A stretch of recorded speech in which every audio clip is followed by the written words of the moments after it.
ओम शांति। मैं शंकर शरण कटरा जबलपुर मध्य प्रदेश से यहाँ आया हूँ। मेरा जन्म दमोह में 14 जनवरी 1954 को हुआ था। मेरे पिता गणित के प्राध्यापक थे, माता घर का काम करती थी। हम 7 भाई बहन हैं, 4 बहनें 3 भाई। ज्ञान में मेरी बड़ी बहन की बेटी और मैं चलता हूँ। मेरी युगल भी ज्ञान में चलती थी, मुझसे सीनियर थी। उन्होंने ही मुझे यहाँ पर प्रेरित किया और मैं 2015 से इस ज्ञान में आया हूँ। इस ज्ञान में आने से मुझे काफ़ी शक्ति मिली। मैंने संगीत विशारद किया हुआ है भातखंडे संगीत महाविद्यालय जबलपुर से, और मुझे संगीत के प्रति काफ़ी प्रेम है। जब तक मैं बाबा के गीत सुन नहीं लेता तब तक मुझे चैन नहीं आता है, मुझे नींद नहीं आती है। साथ ही साथ मेरे 2 बेटियां हैं, एक मुंबई में है, एक अहमदाबाद में है। जो अहमदाबाद में है उसका घर भी माउंट आबू में है। मैं 98 से माउंट आबू आता जाता रहता था। एक समय ये था कि मैं ज्ञान सरोवर में 98 में जब जबलपुर में भूकंप आया हुआ था तब मैं ज्ञान सरोवर में विचरण कर रहा था।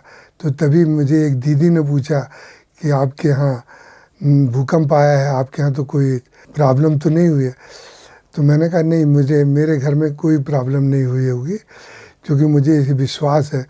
मैं शुरू से ही शिव जी का आराध्य रहा हूँ, परंतु ज्ञान में तो फिर बाद में आया हूँ। मेरे जो आध्यात्मिक जो गीत हैं वो मैंने 200 गीत अपने YouTube में डाले हुए थे, जो काफ़ी लोगों ने पसंद भी किए होंगे।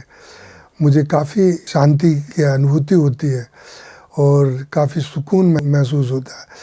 मैंने अपने बच्चों को भी प्रेरित किया हुआ है कि वे भी इस ज्ञान में आएँ, उन्नति के पथ के ऊपर अग्रसित करें। मेरा जो बेटा है वो जगराते गाता है, हालांकि भक्ति मार्ग में है, बाकी संगीत में उसकी काफ़ी रुचि है। मेरी एक नातिन है, वो भी बाबा के प्रति काफ़ी समर्पित है। कभी कभी वो हमसे क्वेश्चन करती है, ये दादा जो बाहर ही क्यों खड़े होके मुझसे बात करते हैं, अंदर क्यों नहीं आते? मैंने बोला बेटा वो बाबा अंदर ही रहते हैं, वो तुम्हारी रक्षा के लिए बाहर खड़े रहते होंगे। वो आत्मा जो है वो बाबा की ही आत्मा है, उससे हमारे से ऐसे ऐसे क्वेश्चन कराती रहती है, तो मैं कभी कभी उसका उत्तर भी नहीं दे पाता। ये उसकी अभिरुचि इसमें ही लगती है। मेरा तो ऐसा सोचना है कि मैं भी उसको इस ज्ञान में लेकर आऊँगा। हालांकि मेरी बहू भी बातचीत होती है तो बाबा के प्रति काफ़ी रुचि रखती है और मुझसे भी काफ़ी प्रश्न करती है। तो मैं उनके प्रश्नों का जवाब देता हूँ और बाबा के प्रति उनको ये बोलता हूँ कि तुम भी इस ज्ञान में आ जाओ, ताकि तुमको आगे चल के शांति और सुकून की अनुभूति होगी। इस तरीके से मैं जब बाबा के ध्यान करके जब गीत लिखता हूँ तो अपने आप बाबा मुझे प्रेरित करते हैं कि ये शब्द लिखो, ऐसे ऐसे शब्द। तो काफ़ी जो गीत हैं मैंने बाबा के लिए बनाए हुए हैं। बहुत विचित्र अनुभूति होती है इसमें। मेरे साथ कई घटनाएं हुई। एक घटना ऐसी हुई, मेरी गाड़ी चोरी चली गई, परंतु मैंने बाबा का एक गीत गाया, दिल में प्यारे बाबा की याद है निरंतर, तभी तो मुझको लगता है दिन रात में ना अंतर। तो बाबा क्या बोलते हैं, मैं बैठा हूँ बच्चे चिंता न कर। जैसे ही मेरी ये गाना ख़त्म हुआ वैसे ही मुझे मेरे टेनेंट का फ़ोन आता है। वो बोलते हैं अंकल आपकी गाड़ी चोरी गई। मैंने कहा बेटा तुमको कैसे मालूम?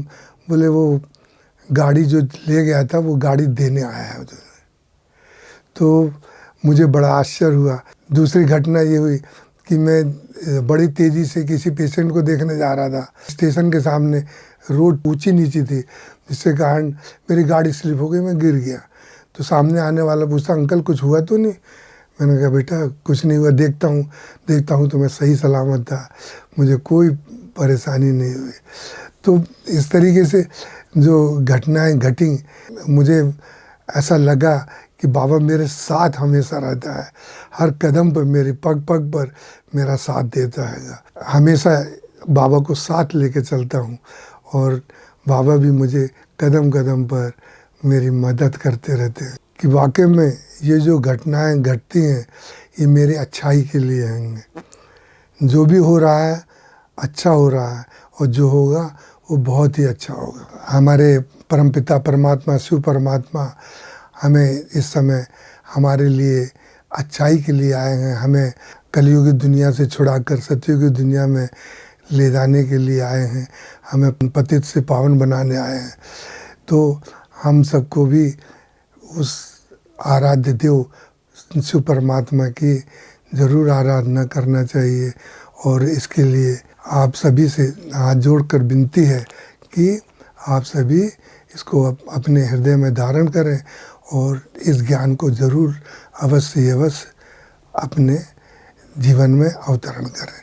ओम शांति। ओम शांति। मेरा नाम जगदीश प्रसाद पटेल, पिता का नाम स्वर्गीय प्यारेलाल जी पटेल। मेरा जन्म मध्य प्रदेश के नरसिंहपुर जिला गोटेगांव तहसील में हुआ।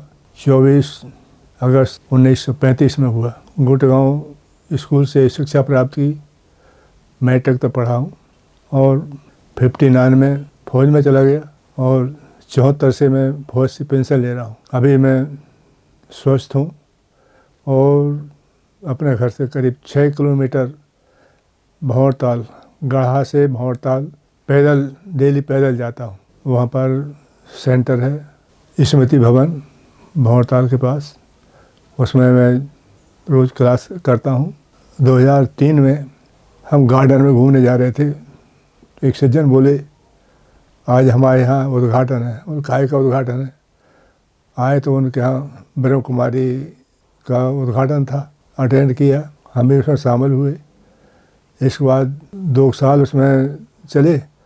इसके बाद उनके घर में डिस्टर्ब हो गया। उनका लड़का फौज में था, कैप्टन, उसने आके डिस्टर्ब किया कि यहाँ नहीं चलेगा, बंद हो गया। जो बहन जी वहाँ पर टीचर थी दूसरी जगह करने लगी, बुलाती रहीं, तो कभी कभी बोली देती थी, पढ़ लेते थे, लेकिन वो अच्छा ही लगता था। फिर हमको प्रेरणा लगी। 2008 में हम फिर मेन सेंटर ईश्वरी विश्वविद्यालय नेपियर टाउन भंवरताल के पास वहाँ गए। वहाँ फिर बहन जी ने फिर दोबारा कोर्स कराया और तब से 8 से मैं आगे तक रेगुलर हूँ, एक भी दिन मिस नहीं होता है। इससे मुझको बहुत ही शक्ति मिलती है। हमेशा जब भी चलता हूँ तो पहले चलने के पहले ब्रह्मा बाबा और शिव बाबा को अपने इस कंधे में बैठाल के और इस कंधे में बैठाल के चलता हूँ। मेरे परिवार में 3 बेटे हैं, एक शिक्षक है, एक राजनीति में है, एक नौकरी करता है, इंजीनियर है, उसकी पत्नी नरसिंहपुर जिले में जेल अधीक्षक है और तीनों के एक एक बेटा है। शिव बाबा की उससे बहुत खुश हूँ। जब भी कुछ काम करता हूँ पहले उनको स्मरण करता हूँ और जो भी काम शुरू करता हूँ सब वो सहायता करते हैं। इसलिए मेरे ऊपर बहुत विश्वास है ब्रह्मा बाबा के ऊपर। मुझको लोग प्रश्न करते हैं कि एक कारण है कि आपकी इतनी एज चल रही है और आप इतने चल रहे हैं।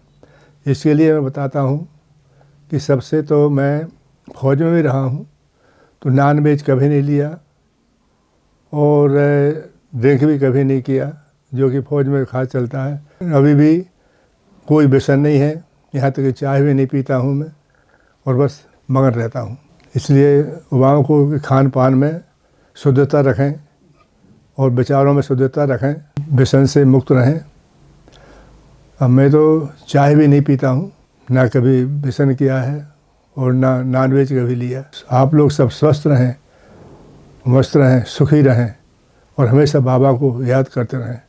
ओम शांति।